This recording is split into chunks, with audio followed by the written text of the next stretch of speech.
So as America, are you concerned about the rising communism or the CCP's infiltration in this country?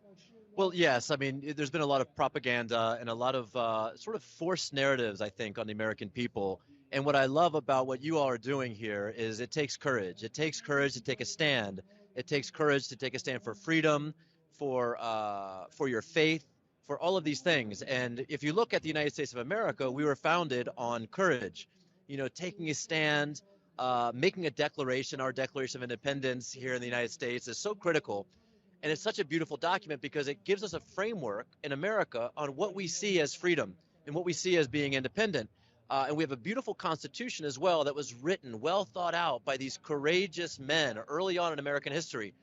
And I think it's really important that we have that framework and we keep that standard. And you and I were talking a little bit ago about the standard of how this country came from God and how our freedom comes from God and how important faith is. And really the word faith also is another word for courage, right? How do we stand into our faith or our courage so that we can be powerful? So what I've seen over the last maybe 5 to 10 years in my personal experience here in the United States is what seems like a communist infiltration in our education systems, in our monetary systems, in our corporations, in social media especially. And like I mentioned before, it's a forced narrative and it's causing a lot of friction in the United States. And I think part of a communist or a disruptive agenda is to cause friction. You know, use things like critical race theory or all kinds of other movements to cause friction and chaos within our culture.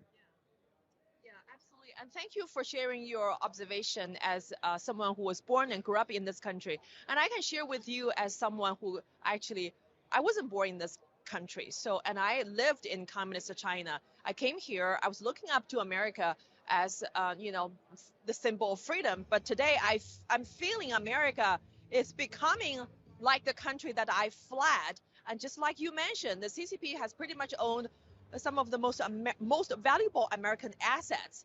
And, you know, and we talk about, you know, U.S. Constitution is the foundationing, you know, rock for this country.